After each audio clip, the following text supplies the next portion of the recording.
que eu tentarei responder na medida do que eu conheça.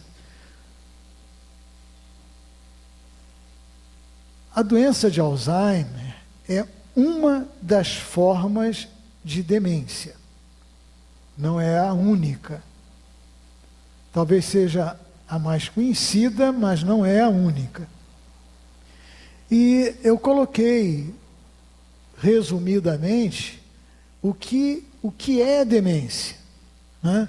Um grupo de sintomas caracterizados por um declínio progressivo nas funções intelectuais superiores, na memória, na atenção, na orientação visoespacial, na linguagem, enfim, funções corticais, da parte mais alta e mais periférica do nosso cérebro. E ali estão as duas formas mais comuns. Nesse quadro, eu não sei se dá para vocês verem muito bem daí, não está me parecendo muito nítido, mas é possível ver que a doença de Alzheimer representa 55% de todos os casos de demência. Então é, de longe, a mais comum de todas. E aquela faixazinha branca com 5%, ali estão todas as formas curáveis de demência. É um percentual muito pequeno. Só 5% são demências curáveis. Mas é de uma importância absoluta que o médico, quando recebe um paciente com um quadro demencial, persiga de forma detalhada e insistente para saber se o paciente vai se encaixar naqueles 5%. Porque nós vamos reverter o quadro. É pequeno, mas é fundamental que seja estudado. Aí está uma pergunta: qual é a idade da maioria das pessoas com doença de Alzheimer? Esses dados são dados de pesquisas, né? São publicadas nas principais revistas de medicina, e esses dados têm uma base estatística, têm uma base de evidência científica. A maioria começa depois dos 60, a proporção dobra a cada 5 anos a partir dos 65, cerca de 5% das pessoas entre 65 e 74 anos têm a doença, mas isso salta de 5% para 50% a partir dos 85 anos de idade. E segundo o professor Ricardo Nitrini, professor da USP, e um dos maiores estudiosos e expoentes no estudo da doença de Alzheimer no Brasil, ele diz que, como a longevidade vem aumentando significativamente, ou seja, cada vez a gente vive mais tempo, com certeza todos um dia terão doença de Alzheimer, porque todos vão passar de 100 anos. Essa é uma citação dele num dos eventos que eu assisti. Normalmente, o diagnóstico é feito pelo menos 1 ano depois dos primeiros sintomas. Você vê que é uma coisa que não é tão fácil, né? Em média, Um ano é entre o início da doença e o diagnóstico. Por quê? Porque no início, os sintomas muito leves são confundidos com o normal. Não se percebe que seja a doença de Alzheimer que está começando, né? Mas é muito importante que a gente consiga fazer esse diagnóstico o mais rápido possível. Porque ainda que não tenha cura, quanto mais precoce for o diagnóstico, maior o tempo que aquela pessoa vai ter de vida funcional. Porque as medidas terapêuticas que a gente tem nas nossas mãos, elas não são curativas, mas elas postergam, elas atrasam, lentificam a evolução da doença. E quanto mais cedo ela é descoberta e ela começa a ser tratada, elas melhor respondem a essas medicações. Uma outra pergunta interessante, né? Se uma pessoa da minha família tem Alzheimer, eu tenho maior risco de ter a doença? Eu ouço isso frequentemente. Talvez fosse uma pergunta que tivesse realmente na cabeça de vocês, né? Ter um familiar com Alzheimer aumenta o risco 2 ou 3 vezes na forma esporádica, mas não há como prever se a doença irá ocorrer ou não. Isso quer dizer o seguinte: a doença de Alzheimer, ela tem 2 formas. Uma que a gente chama de forma familiar e outra que a gente chama de forma esporádica. Veja bem, eu não falei genética, eu não falei hereditária, porque não existe nada até o momento que nos mostre que seja uma doença hereditária e genética. A forma familiar corresponde a 5% só de todos os casos de Alzheimer que a gente vê. Só 5%. Ou seja, a maioria esmagadora são casos esporádicos dentro de uma determinada família. Nesses casos, que se encaixam dentro desses 5%, alguns genes vêm sendo estudados, nem 1, nem 2, nem 3, que poderiam estar implicados naquela doença de Alzheimer familiar. Mas não se achou até hoje nenhum gene determinante da doença. Não existe ainda isso.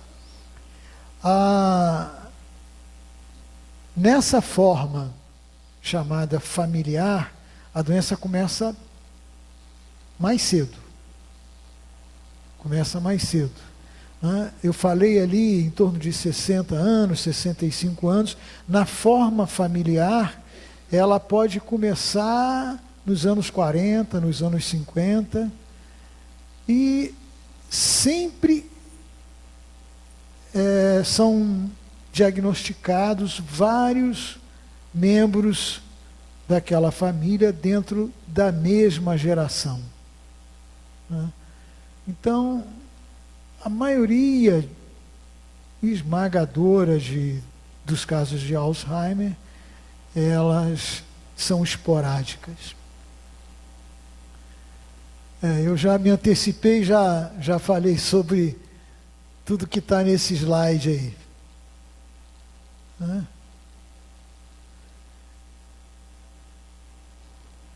O que eu teria para acrescentar é esse último parágrafo, que os cientistas ainda estão tentando determinar qual seria a causa, não se sabe ainda, né? Outra pergunta frequente também: afeta mais homens ou mulheres? Quem tem mais doença de Alzheimer? Mais mulheres do que homens têm a doença de Alzheimer. Agora, é interessante isso que eu coloquei ali. Como a expectativa de vida das mulheres é pelo menos 5 anos superior à dos homens, elas vivem pelo menos 5 anos mais do que os homens, a gente não sabe se o risco está no gênero ou no fato delas viverem mais. Como eu já falei lá no início, quanto mais a gente vive, maior o risco de ter, né? Não se sabe por quê. A constatação de que ocorre mais em mulheres do que em homens. Os fatores de risco. É muito interessante a gente conhecer os fatores de risco, porque é em cima deles que a gente pode trabalhar a prevenção. Não, não tem como prevenir. Não tem. Tem uma série de coisas que a gente pode fazer para prevenir a doença, retardar o início dela, né? A idade, como eu já falei, é o fator de risco mais conhecido e mais importante na forma esporádica, que é 95% dos casos. Agora, outros possíveis fatores de risco têm sido estudados, ainda com pouco resultado prático, né? Exposição a substâncias tóxicas, como álcool, chumbo, alumínio, solventes, medicamentos diversos, e aí entra uma coisa que vale a pena um registro, né? Eu tenho ouvido muito falar: doutor, o Rivotril causa Alzheimer. E isso aí se espalhou de um jeito assim impressionante, que assusta todo mundo, porque infelizmente mais de 80% da população friburguense usa Rivotril por conta própria. E eu não sei como é que faz isso, mas é uma constatação. É impressionante. Quer dizer, isso não é verdade ainda. Se diz que tem pouco resultado prático achar que um medicamento pode causar Alzheimer. A gente nem sabe qual é a causa, né?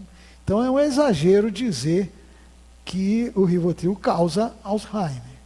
Agora, que ele faz um mal terrível, faz. Eu, por exemplo, tenho aquela minha receitinha azul no consultório, que eu sou obrigado a usar em um ou outro paciente que senta na minha frente e está usando aquilo há 10, 15 anos. E se eu tirar de repente aquele negócio, eu não vou conseguir nenhum êxito com ele. Então eu sou obrigado a prescrever.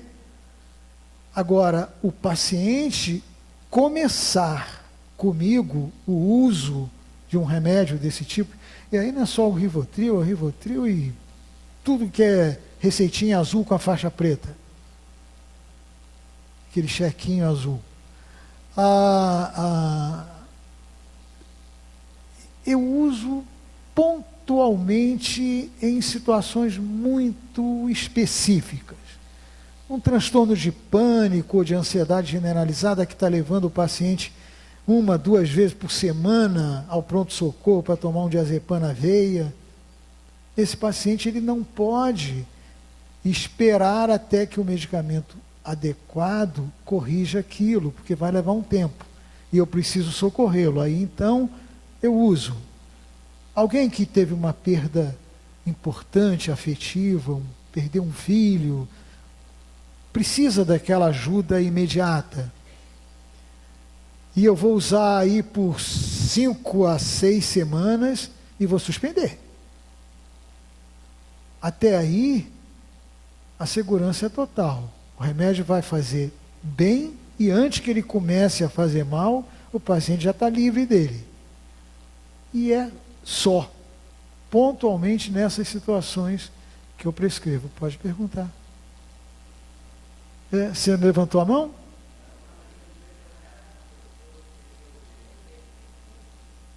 Sei.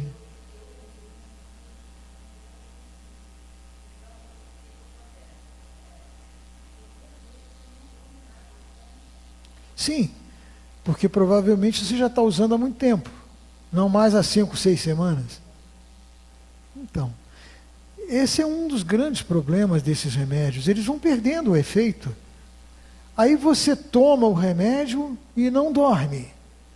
Aí você conclui que ele não está te ajudando mais nada, você para com ele e você piora. Olha a que ponto chega a pessoa usando um remédio desse por tempo indeterminado. Né? Se usa, não adianta. Se tira, faz um estrago danado na vida dela. Antes que chegue nesse ponto, ele não deve ser usado por mais que 4 a 6 semanas, quando muito 8 semanas, e ele tem que ser tirado. E não há nenhuma necessidade de ficar usando ele além desse tempo. Você tem inúmeras outras maneiras de você tratar sem precisar fazer isso. E uma coisa, o efeito para dormir do Rivotril é um efeito colateral, não é o efeito principal dele. Não é o efeito para o qual ele é indicado.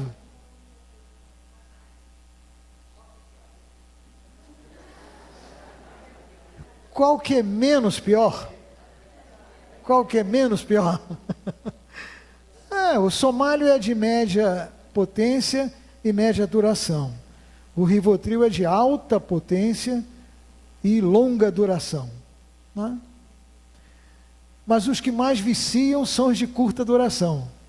São os que têm maior risco de causar dependência. Todos vão acabar causando dependência. E a ligação com Alzheimer é porque, com o passar do tempo, eles vão reduzindo até chegar a eliminar as 2 fases mais importantes do nosso sono. Nosso sono tem um período 1, 2 e 3 não REM e um REM. Depois esse ciclo se repete. REM é movimento rápido dos olhos em inglês. Porque nessa fase do sono, os eletrodozinhos conectados aqui mostram que os nossos olhos fazem assim, enquanto a gente está dormindo nesse período REM. E o uso crônico desses remédios desestrutura completamente essa arquitetura normal do sono. Eles reduzem drasticamente a fase 3 do sono não REM, que é a fase de ondas muito lentas, e a fase REM. E a fase de ondas muito lentas recupera a gente fisicamente. E a fase REM é importantíssima para a memória, para o registro de tudo que você aprendeu ao longo do dia. Você precisa do REM. Você devia dormir 2 horas e 35 minutos por cada noite no REM, em pedaços, até dar um total de 2 horas e 35 minutos. Você pega um paciente que usa um benzodiazepínico desse há muito tempo, passa naquela máquina de sono, ou ele não tem mais REM, ou está dormindo 20 minutos, 30 minutos no total, e não 2 horas e tanto. Ele dorme e acorda cansado. E aí começa a ter falhas na memória de curto prazo. Essa é a associação com o Alzheimer. Mas não pode se dizer que seja a causa de Alzheimer. Outros fatores de risco estão ali, né? Obesidade, diabetes, baixo nível de escolaridade. Isso também é fruto de estudos científicos publicados, mostrando que a incidência é maior nos pacientes de baixa escolaridade. Quer perguntar? Pode perguntar. Uhum.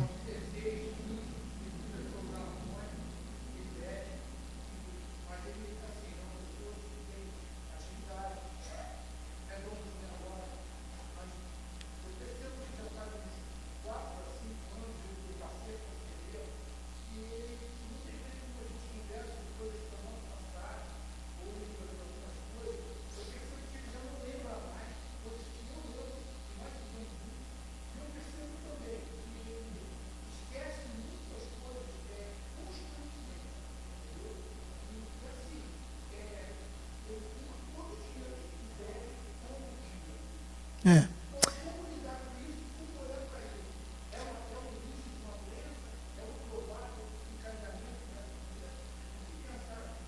Provavelmente é um déficit cognitivo do tipo demencial que está se instalando. Provavelmente. Nesse pendrive que eu deixei aí, a palestra anterior, que na verdade não é uma palestra, é um artigo, é sobre a maconha e a demência. Né? Não faz muito tempo, né? Eu trabalho com uma neuropsicóloga que faz uma avaliação dos meus pacientes que eu nunca teria tempo para fazer. Ela dedica aos meus pacientes 6, 8 horas do tempo dela, fazendo uma história clínica detalhada, aplicando uma série de testes que avalia atenção, memória operacional, memória do trabalho, raciocínio, curva de aprendizagem auditivo-verbal, organização do pensamento. E na última etapa ela aplica escalas de um manual de classificação da Academia Americana de Psiquiatria, que é a que a gente usa aqui, hoje na versão 5, chamada DSM. E a coisa foi em outubro do ano passado, nós fizemos uma avaliação dessa numa moça de 42 anos, que fumava maconha todo dia, desde os 13, 14 anos de idade. E a avaliação neuropsicológica dela, quando a minha parceira terminou, ela ligou para mim, olha, é a mesma de um paciente de Alzheimer. E ela tinha só 42 anos de idade. Ela estava demenciada pelo uso da maconha. E além da demência, a maconha está muito associada também ao primeiro surto psicótico agudo da esquizofrenia, por exemplo. E esse risco é claramente demonstrado nos pacientes que iniciaram o uso com o cérebro ainda em desenvolvimento, com 13, 14, 15, 16 anos. Né? Não foi comprovada ainda essa interferência da maconha na demência e na esquizofrenia, quando o início foi tardio da substância. Mas é uma substância que não tem nada de natural, de inocente, como a maioria das pessoas. Aliás, eu acho que existe uma propaganda meio parecida com a propaganda da Coca-Cola, né? Que esse troço se espalhou de um jeito que é uma coisa impressionante. Infelizmente, no meu tempo de jovem, quem usava maconha ficava segregado num cantinho. Hoje, quem não usa é que fica.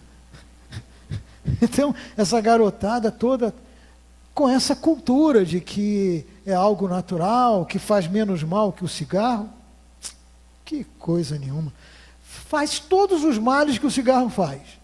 Bronquite, enfisema, tosse, pneumonia, tudo que o cigarro faz, ele faz. Só que ele ainda faz mais coisas ainda no sistema nervoso central, né? Então, é uma droga e das mais difíceis de serem abandonadas. Assistindo a uma palestra sobre o tema no último Congresso Brasileiro de Psiquiatria, a palestrante disse que ela considerava a dependência mais difícil de ser abandonada, mais do que qualquer outra que você pensar. Mais do que qualquer outra que você pensar. Então é um negócio muito ruim. Outra coisa que as pessoas têm me perguntado é se fazer palavras cruzadas previne a doença. Isso parecia uma anedota no início, né? Só que os pesquisadores começaram a fazer pesquisas em cima disso. E os estudos mostram que você manter uma atividade intelectual como palavras cruzadas, que é um exemplo, e estudos foram feitos especificamente com palavras cruzadas, pode reduzir a possibilidade de se adquirir a doença. Entendeu? Pode sim. E é útil. E é uma das formas de prevenção. Por mais simples que pareça, hoje existe comprovação científica para essa afirmativa.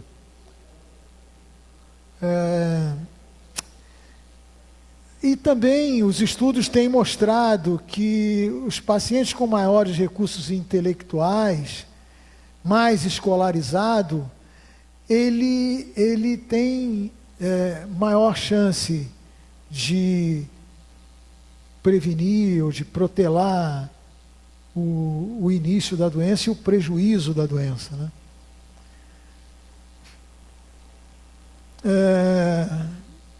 Perguntado sobre quais seriam as medidas preventivas, o professor Ricardo Nitrini falou para a gente que são as mesmas que a gente usa para prevenir os problemas cardiovasculares, cerebrovasculares. Ou seja, controlar a hipertensão arterial, controlar a diabetes, controlar o colesterol, os triglicerídeos, que é uma forma de gordura produzida a partir dos açúcares que a gente ingere, e aquele colesterol ruim, colesterol mau, que é o LDL e o VLDL, porque tem um que é o colesterol bom, que é o HDL, que tem uma função protetora, né?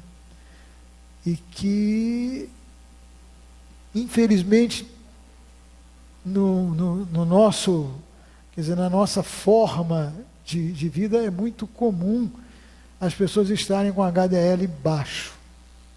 E a principal forma de você aumentar o HDL é a atividade física regular, que também comprovadamente é uma medida preventiva de Alzheimer. Ou seja, a atividade física regular não só previne doenças do coração, AVC, mas também previne Alzheimer.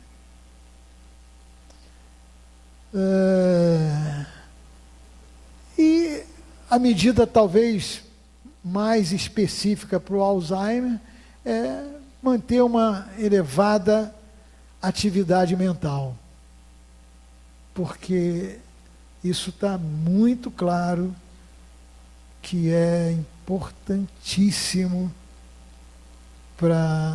na prevenção do Alzheimer. Os sintomas, um caminhão de sintomas ali. Mas olha, não vamos nos ligar naquele monte aí que está até com letras pequenininhas. Na verdade, a doença de Alzheimer, diferente de outras formas de demência, ela começa realmente com déficit de memória. E esse déficit de memória, ele vem logo acompanhado, ele é progressivo, ele vai de uma coisa mínima para coisas assim mais óbvias, como esquecer o nome de uma pessoa bem conhecida, esquecer que já comeu e pedir de novo a comida, mas ele vem logo seguido de uma dificuldade de orientação no tempo, no espaço.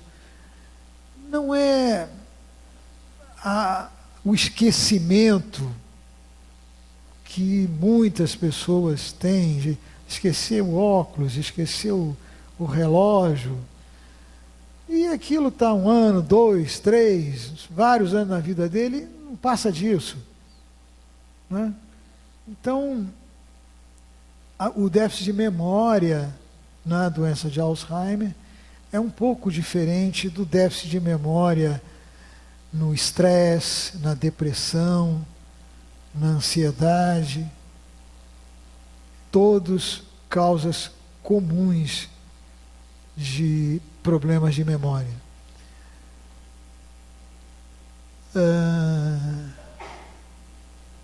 A perda de memória em idosos é sempre devida à doença de Alzheimer e é incurável? Não.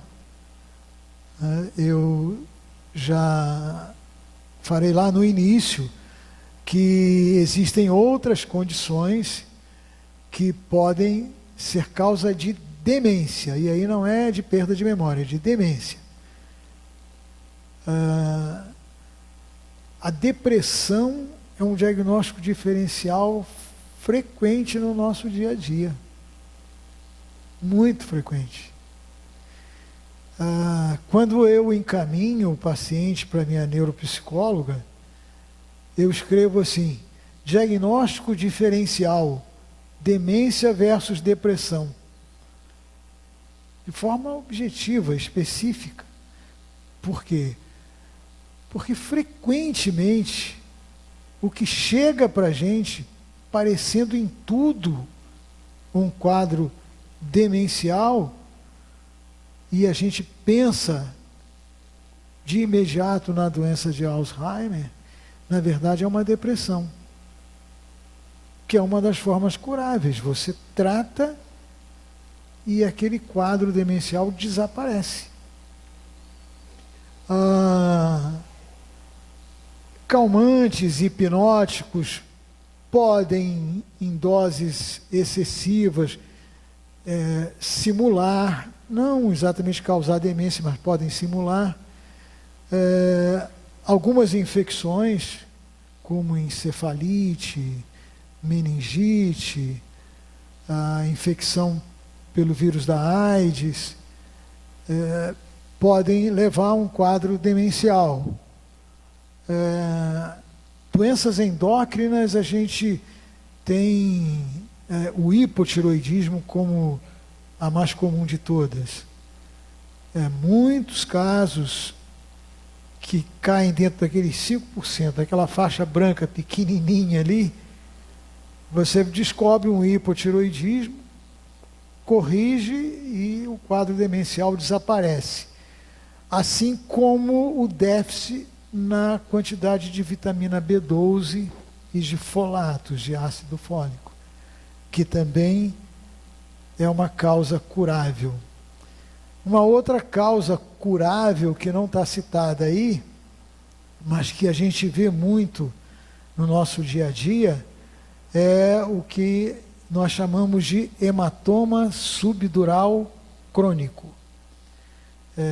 Pacientes idosos, eles perdem bastante a elasticidade das artérias, a capacidade das artérias abrir e fechar.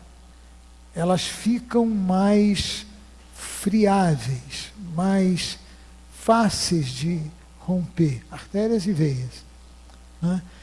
E, às vezes, um hematoma num paciente idoso, dentro do cérebro, se forma de maneira silenciosa, lenta, progressiva, porque ele bateu com a cabeça na guarda da cama.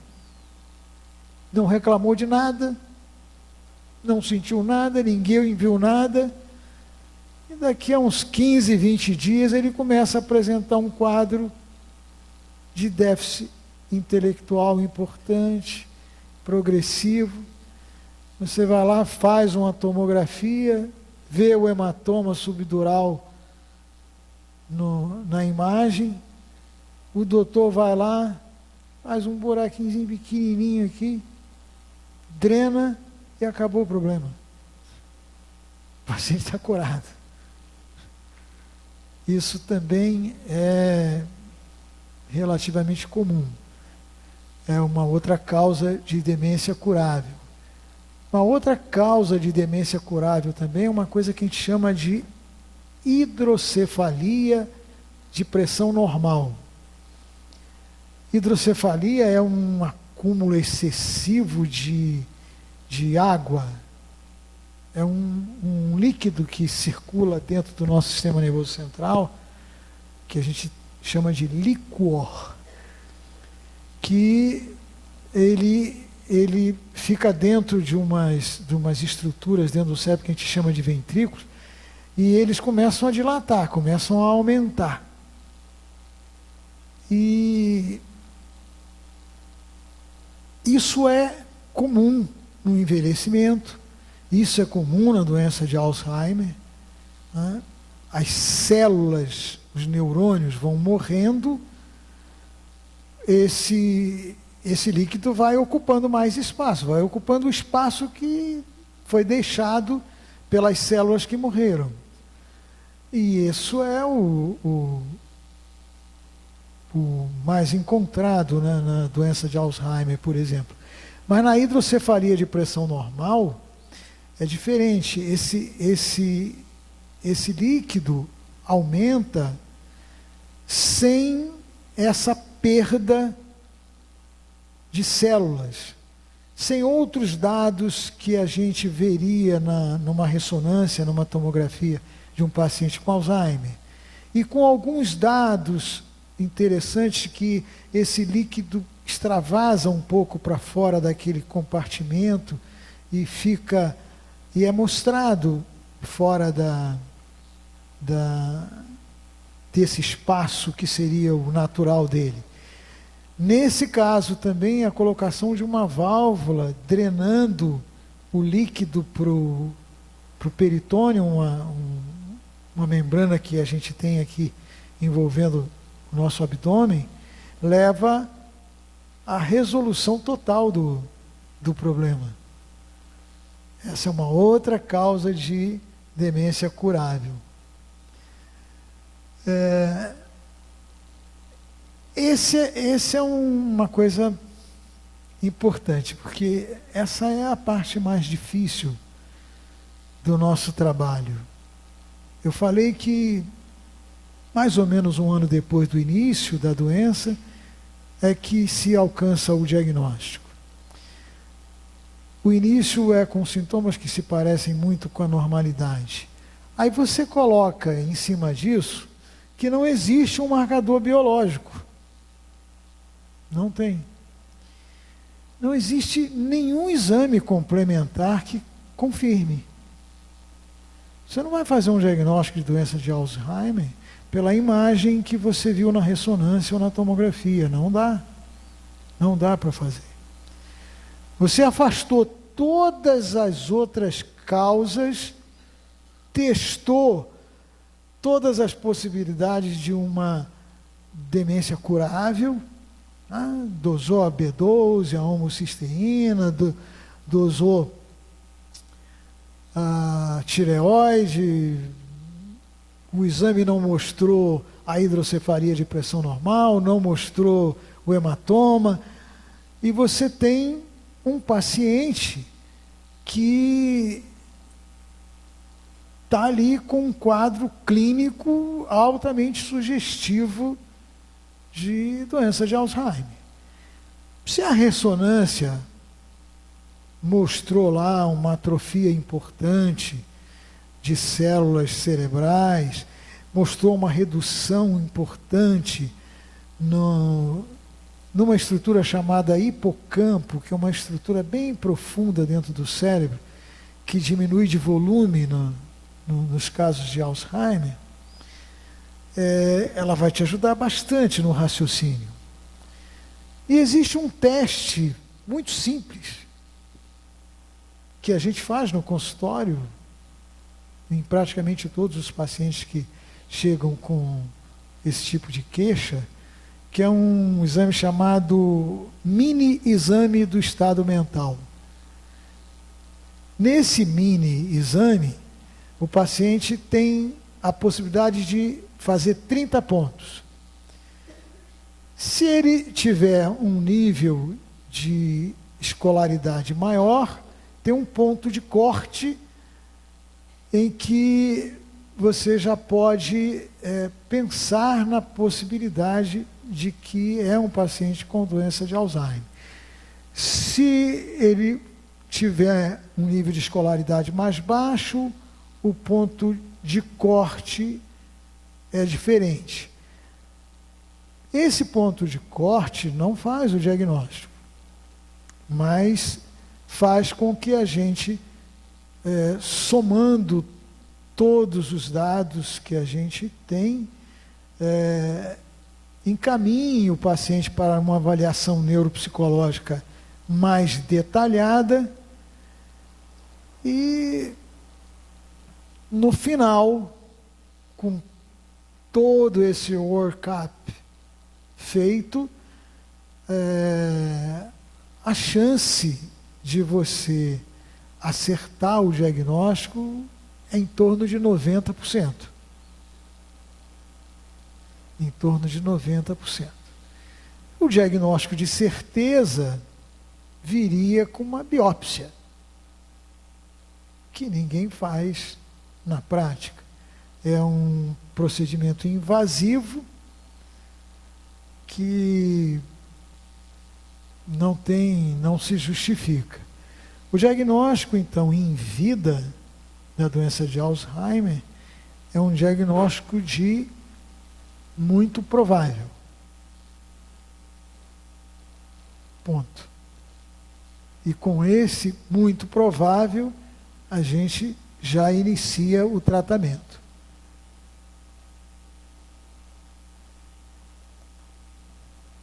Aqui é o que eu já falei. O diagnóstico é possível de ser feito de forma correta em cerca de 90% dos casos. Aí, que eu já comentei, esqueceram de colocar os óculos chaves, é um processo natural de envelhecimento ou da doença de Alzheimer? Esqueceram de botar os óculos, as chaves? Quer dizer, não é nem uma coisa nem outra.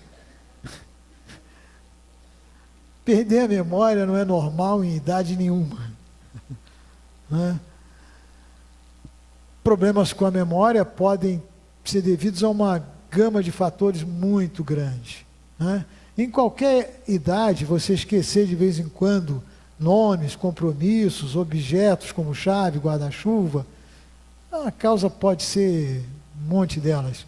Alguns medicamentos, ansiedade, distração, tristeza, cansaço, problemas de visão, audição, uso de álcool, uma outra doença grave,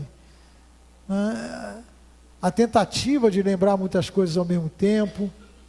E, como eu falei antes, a depressão ela pode comprometer a concentração, causar distúrbio do sono, que leva à perda de memória pela alteração daquele sono REM.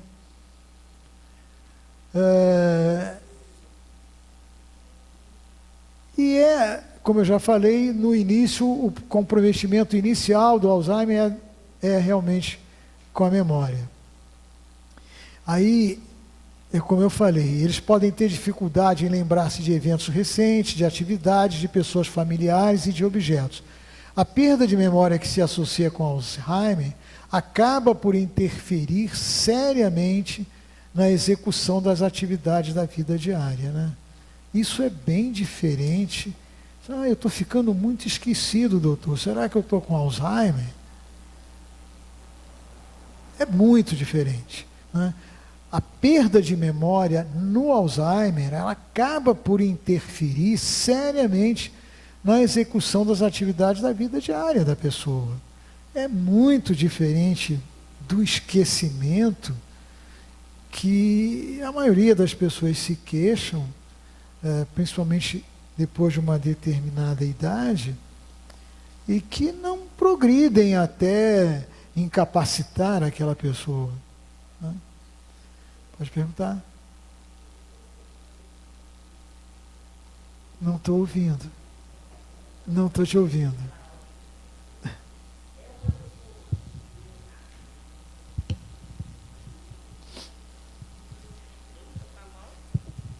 Oi. Por exemplo, eu perdi um filho, eu perdi meu marido. Dali 5 anos eu perdi um filho, numa situação muito difícil. Eu tive uma depressão muito grande. Eu me tratei com um psicólogo, psiquiátrico e tudo. Hoje, eu vivo assim, eu tomo esse tal desse Rivotril aí, é o clonazepam. E a venlafaxina, eu tomo de manhã. O quê? Venlafaxina? É. Tá. Até que custa muito caro. Aí tem dia que eu me olho no espelho... A maioria desses remédios são muito caros. Caro. Não, mas esse é muito caro. É 200 e pouco reais. Venlafaxina? É. Então, 220. Não, puxa vida, para que você for usar o de referência também? Pois né? Mas isso já há 10... Você usa o Efexor. Mas há 10 anos, doutor, que eu já tomo esse remédio. E hoje, assim, eu ando sozinha, eu sou sozinha, vivo sozinha, e eu me olho no espelho e falo, Senhor, será que eu mesmo que estou aqui? Eu passei por isso tudo. Perdi um marido em situação difícil, com câncer, perdi meu filho, que foi pior ainda. Tenho minha mãe, que eu tomo conta, que ela está com câncer também de pulmão. Aí eu falo, será que eu vou aguentar até quando? Eu me trato com o doutor Bruno. Ele que trata de mim. Então, de 3 em 3 meses... Eu não conheço, não. É dessa com geração nova aí, né? Ele é bem novo. Eu já estou afastado há bastante tempo de hospital. Aí eu vejo gente com problema assim. Eu não me comovo com o problema dos outros. Não consigo me comover. Eu falo, Senhor, eu já tive tanto. Eu sofri tanto. Você está anestesiada. Eu perdi um filho, perdi um marido. Estou quase perdendo a minha mãe. E ainda vou ter tempo para sofrer o problema dos outros. E isso me faz mal. Essa indiferença ao sofrimento ali. Te faz passa mal. Na televisão, que tem gente passando fome, enchente, essas coisas assim. Não me abalo. Sim. Olha só. Porque na enchente de 2011 também, eu perdi tudo eu perdi. Fiquei sem nada. Aí agora eu vejo a televisão, o problema é deles, o problema é deles lá. Eu já sofri que chega. E estou vivendo. Sim. Está vivendo, mas está incomodada com essa situação, né? Não está à vontade. Quando a pessoa está na fase aguda da depressão, o nível de sensibilidade dela está muito alta. E qualquer coisa, mínima coisa, já é suficiente para tirá-la do eixo, para desestruturá-la. E quando ela está com o nível de sensibilidade muito lá em cima, o controle dela está lá embaixo. E a capacidade, o coping, que é uma palavra inglesa que não tem outra na nossa língua, mas que quer dizer, a nossa capacidade de encarar e resolver os problemas está terrivelmente prejudicada. Você, como médico, pega um paciente assim e tem a missão de baixar aquele nível de sensibilidade para que o controle suba e ele retome a capacidade de encarar e resolver os problemas, para que ele não mais se desestruture com uma coisinha mínima que não mereceria. Para isso a gente lança mão de medicamentos, da terapia cognitiva comportamental, às vezes só da terapia cognitiva comportamental, às vezes só do remédio, até pela dificuldade de acesso a essa forma de terapia. E idealmente usando as duas coisas, a medicação e a TCC. Agora, se você passar da conta, se você, em vez de trazer o nível de sensibilidade daqui para aqui, você trouxer esse nível de sensibilidade até lá embaixo, acontece isso que você está experimentando. Ou seja, passou da conta. Você ficou insensível. É uma consequência do tratamento, que precisa ser ajustado. Tá?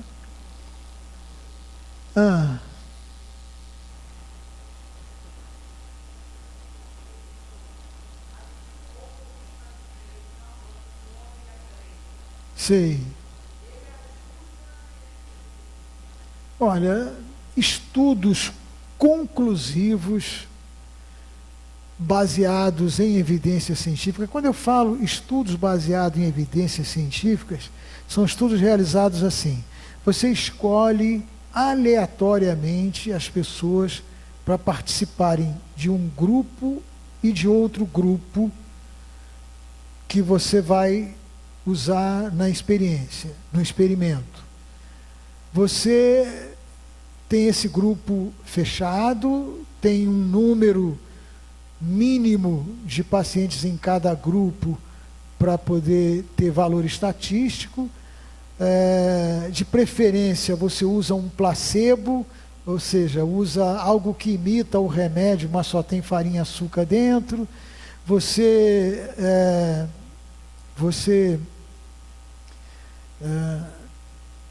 está cego, por detalhe, se você está tomando o remédio ou está tomando o placebo, o avaliador também. E esses resultados são replicados em centros de pesquisas independentes. Isso aqui forma a base de evidência científica. Então, com base em evidência científica,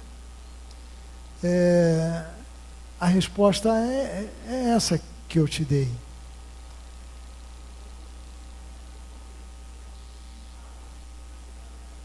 Não. Repete a pergunta. Sim. É porque eu pensei até que já tivesse falado, mas o ômega 3 não tem. Eu falei no início, não tem. Eu falei quando eu comecei. O ômega 3 não tem nenhum estudo científico comprovando a eficácia dele. Infelizmente, ainda não, porque é um produto natural, né? Estão se pesquisando até formas diferentes do ômega 3, que um poderia ter, enquanto esses que estão sendo pesquisados não mostraram. Não tem ainda nenhuma comprovação científica da eficácia.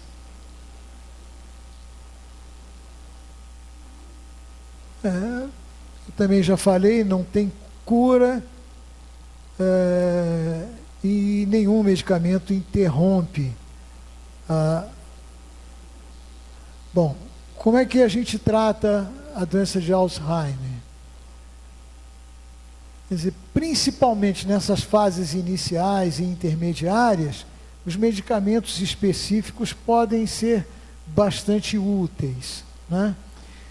No momento, porque a gente não tem cura ainda, né?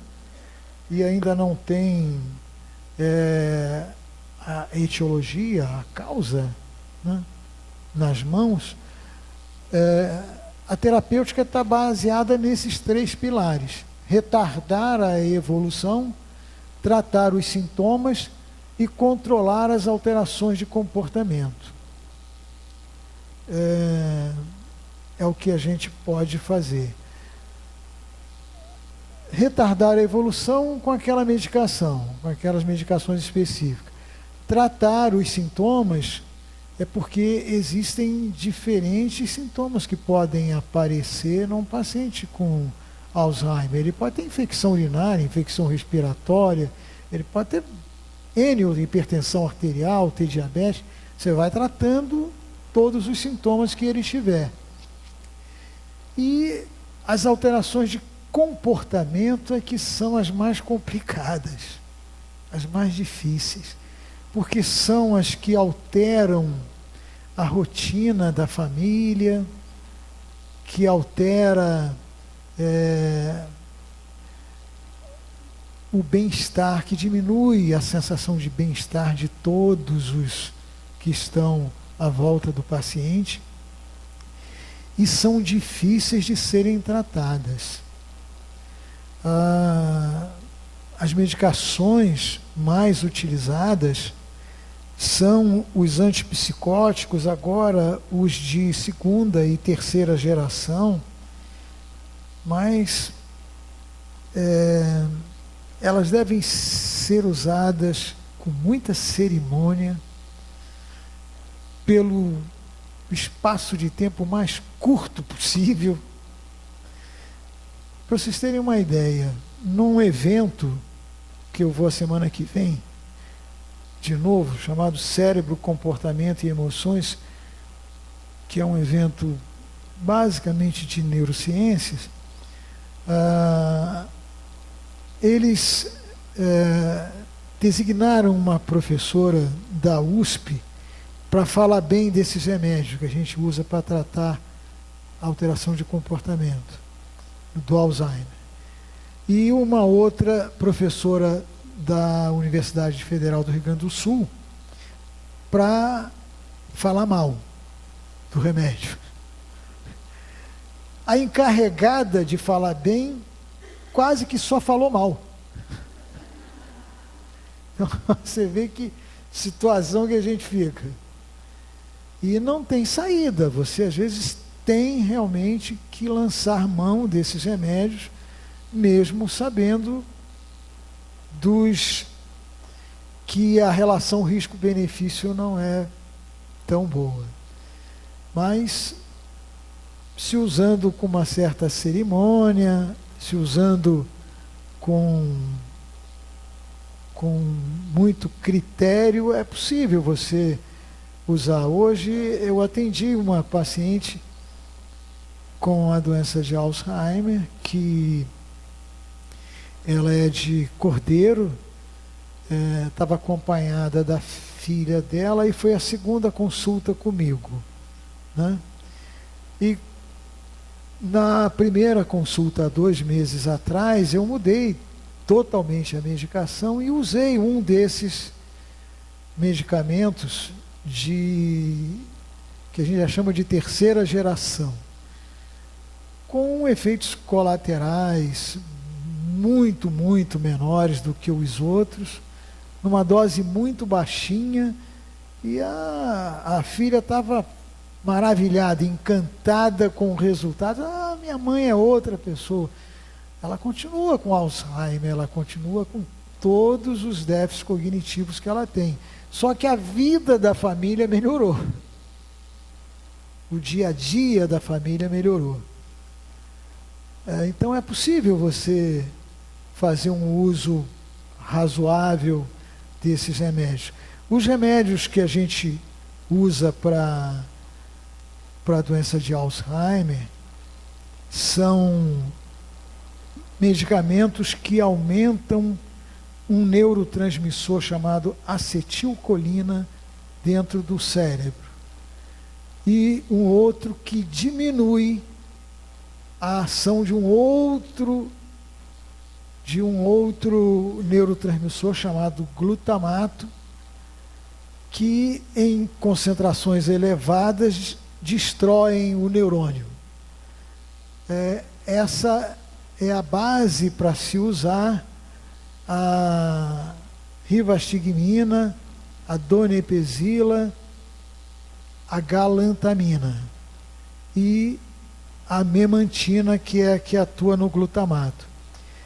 Como eu falei, esses medicamentos, eles não são curativos, eles não param, eles não dão stop na doença, não revertem, mas vários estudos mostram, né? Você pega um grupo que tomou o remédio e um outro que não tomou e acompanha durante um determinado tempo e você vê uma diferença muito significativa entre os dois grupos no final de um determinado tempo de estudo.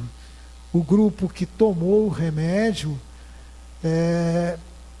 teve preservada muitas das suas funções, da sua independência, da sua autonomia, enquanto o outro grupo evoluiu muito mais rápido a doença. Essa é a razão pela qual esses remédios foram autorizados e são utilizados. Enfim, era isso que eu queria falar sobre o Alzheimer. Agora eu estou aí à disposição para alguma pergunta que ainda esteja no ar. Só um minutinho, por favor. Nós gostaríamos, né, que o doutor Edson ele se colocou à disposição para a gente ir até 10 horas, meia-noite. Realmente, a palestra está sendo maravilhosa e ele está trazendo o assunto em forma de pergunta. A gente, como teremos, eu não sei se vai dar tempo do doutor falar sobre a depressão, mas a gente poderia tentar limitar um pouco as perguntas, assim, para a gente poder aproveitar o potencial do Dr. Edson e ele falar sobre o segundo assunto, que é depressão. E, se o senhor preferir, nós já reagendaremos para julho para falar exclusivamente sobre depressão. E Tudo aí, bem. Tudo bem. Eu acho que porque abriria assim... Tudo bem. Obrigado, gente. Está ótimo. Poderíamos, então, vamos dizer assim, esgotar melhor o assunto em cima do Alzheimer. Do Alzheimer. Então, você tem uma pergunta? Eu tenho uma conhecida que ela teve um diagnóstico na semana retrasada e ela levou o exame que ela fez e parte do cérebro dela já estava atrofiado e ela tem 60 anos. Sim. Isso já quer dizer que ela está entrando no processo que ela pode ter o Alzheimer ou essa parte que atrofiou é um outro papo? Tanto que a doutora falou com ela, falou, olha, começa a fazer um cursinho de corte e costura, uma aula de algum instrumento, para começar a colocar seu cérebro para poder, né, ter atividade. E essa parte atrofiada, atrofiou, já era. Mas assim, já é um início de um Alzheimer ou não? Pode ser outra coisa? A visualização no exame de imagem de áreas de atrofia cerebral, elas precisam ser associadas ao quadro clínico para poder ter algum valor, né? Porque o envelhecimento normal leva à atrofia cerebral, né? E a imagem pode ser sugestiva. Agora, dependendo da intensidade e da localização, ela pode ser diagnóstica. Por exemplo, se você tem uma atrofia muito intensa na região frontal e temporal, né, aqui na frente e aqui do lado, completamente desproporcional ao que você está vendo no resto do cérebro, e o paciente está apresentando alterações de comportamento, principalmente, de julgamento, de freio, de inibição, de planejamento, você está diante de um quadro de uma demência chamada demência frontotemporal. Mas tem muitos casos que você vê atrofia e é um paciente normal, sem problema nenhum, sem doença. Doutor, há pouco tempo agora foi lançado um filme que eu acho que todos os médicos devem ter ouvido falar, da sua área, né? Chamado Para Sempre Alice. Não sei se o senhor já viu esse filme. Eu já ouvi falar no filme, mas ainda esse não filme assisti. É um filme baseado em alguns fatos reais de pessoas jovens que ficaram com Alzheimer. Então esse filme é um filme muito interessante que mostra a luta que é lidar com essa e mostra casos de pessoas que tiveram o Alzheimer precoce, né? Mas precoce com idade de 35, 40 anos e viveram grande dificuldade. Qual é o parâmetro e qual é a incidência, ou existe um quantitativo desse Alzheimer precoce? É conhecido, é comum ver esse caso de Alzheimer precoce no nosso... Não, isso é coisa de filme, então. Eu não vi o filme, mas a idade precoce caracteriza aquela forma familiar da doença de Alzheimer, que representa só 5% do total de todos os casos de Alzheimer que a gente vem a conhecer. E se situa aí nos anos 40, entre 40 e 50 anos. Nunca vi. O paciente mais jovem, nesses 45 anos de profissão que eu tenho, o paciente mais jovem que eu vi desenvolver uma doença de Alzheimer, ele desenvolveu aos 45 anos de idade. Foi o mais jovem que eu vi. De 30, nunca vi. Provavelmente não é Alzheimer, deve ser uma outra causa de demência. Sim, alguém lá de trás tinha pedido.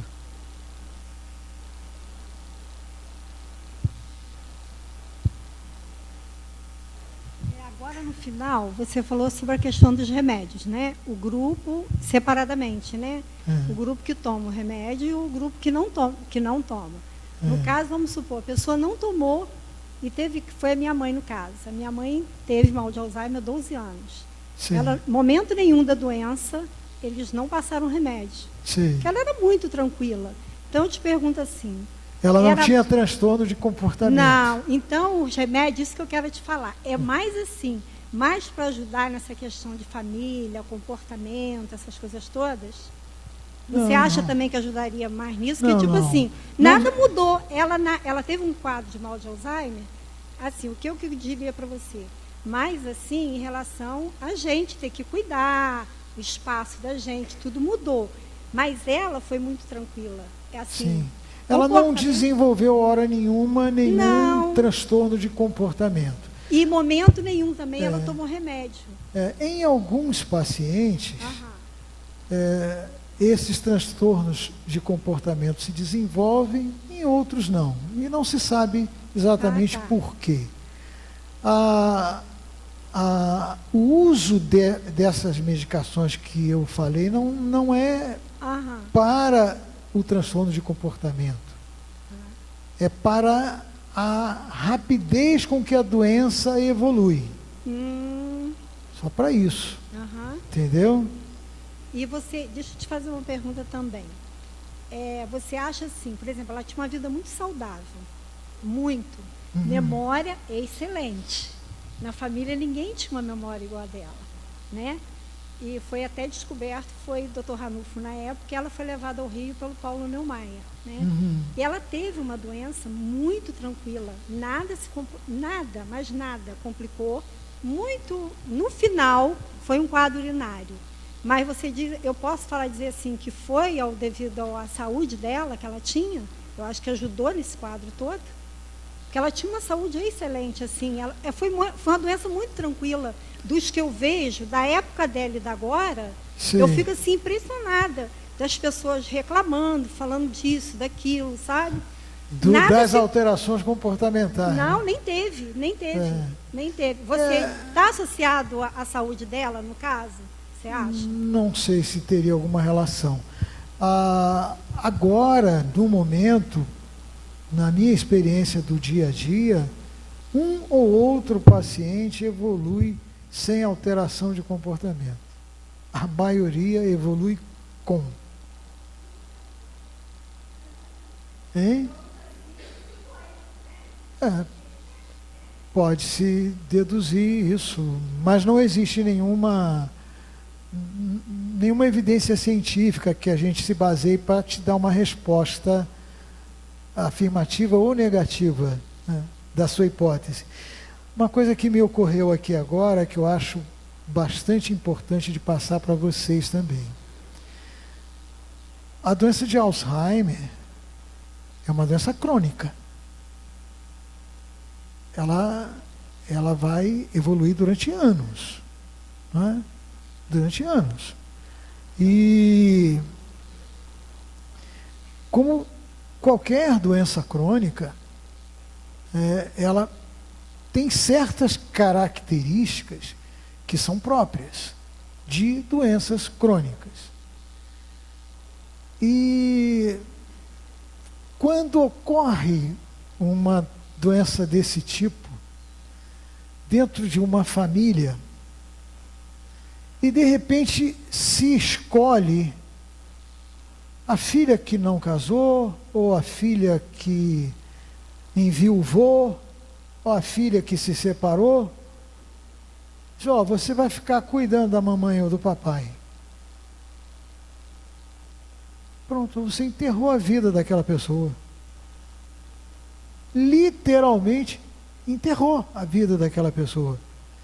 Você acabou com ela. E eu já vi esse filme várias vezes, já sei desde o início qual vai ser o final. Eu tento alertar os familiares para isso. É preciso dividir as tarefas, é preciso buscar recursos para se ter um cuidador. Não é possível você deixar toda aquela carga em cima de uma pessoa, porque a vida dela para ali. E por quanto tempo? Por 10 anos, 12 anos, por 20 anos? Ninguém sabe. A doença de Alzheimer não mata. O doente de Alzheimer, a maioria deles é uma outra coisa interessante, morre de pneumonia. A maioria deles morre de pneumonia. Ora, isso é uma coisa que você pode evitar. Isso você pode evitar. Tem uma série de cuidados que você pode tomar para evitar isso. A dificuldade dele de comunicação, né, ele não diz o que ele está sentindo, é uma das causas, né, dele ter e não se perceber. Se a imunidade dele está baixa, ele pode ter uma pneumonia e não ter febre.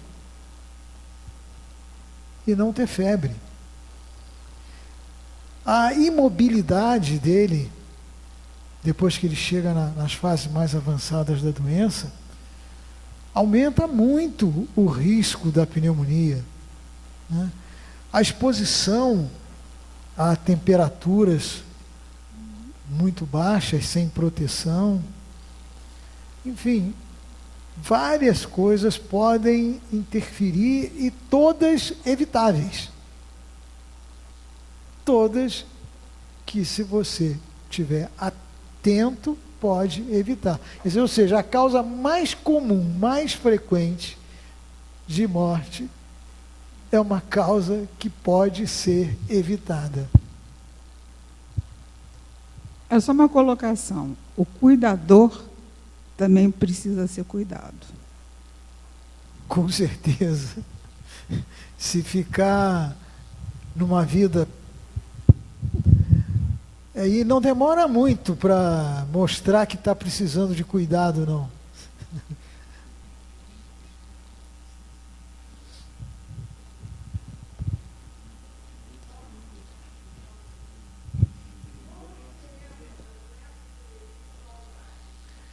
A doença de corpúsculos de Levy é uma forma, dali naquele percentual, eu acho que está ali em 5% também dos casos. Eu não me lembro exatamente daquela esfera que eu coloquei ali.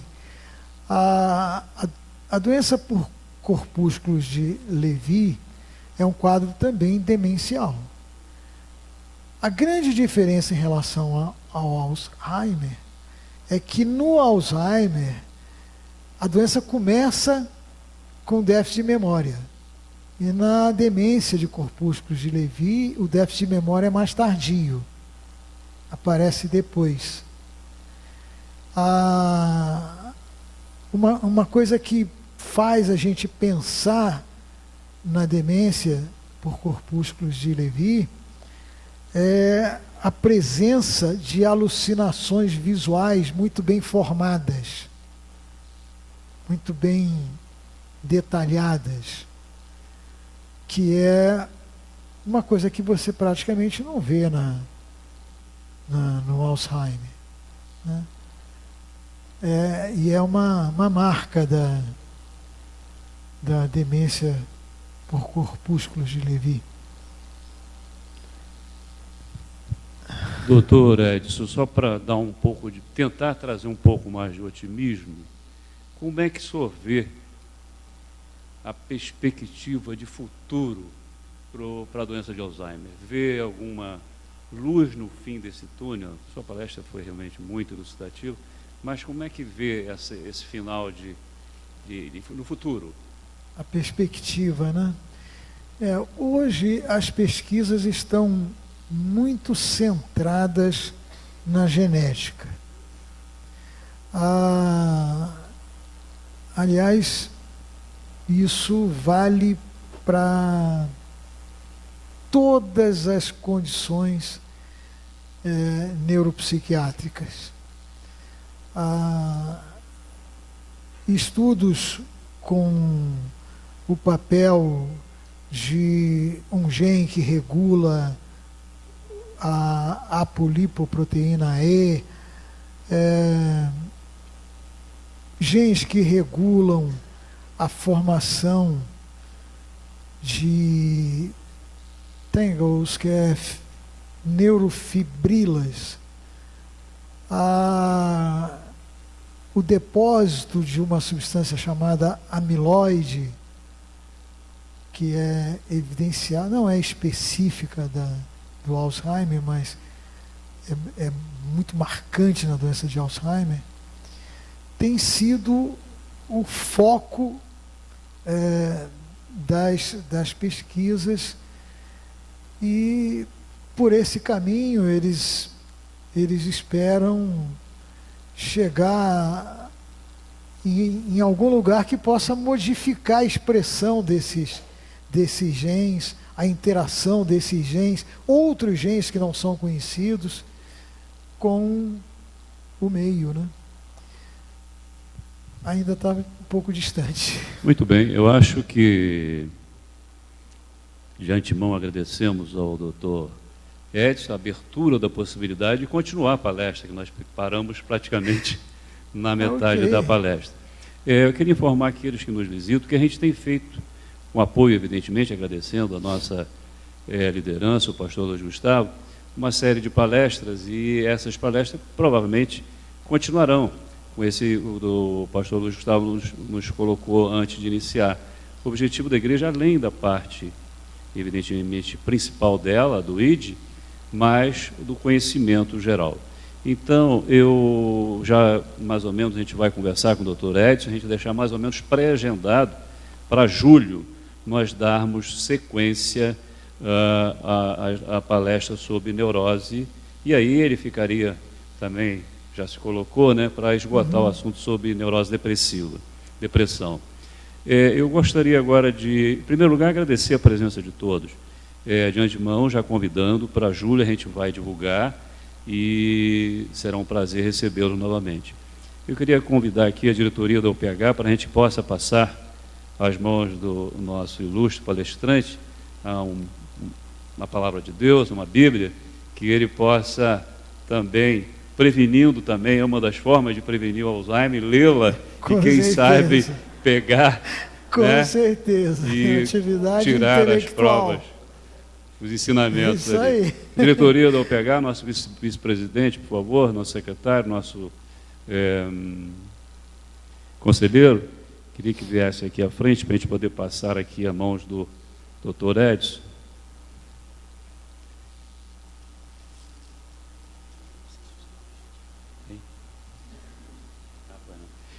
Além da palavra de Deus, a gente vai estar passando o livro de um palestrante que esteve aqui, o Big Bang, à luz da Bíblia e sobre o Big Bang. Então, faça também a sua leitura, certo? Com certeza. Eu depois gostaria de pedir ao nosso vice-presidente que estivesse mais uma vez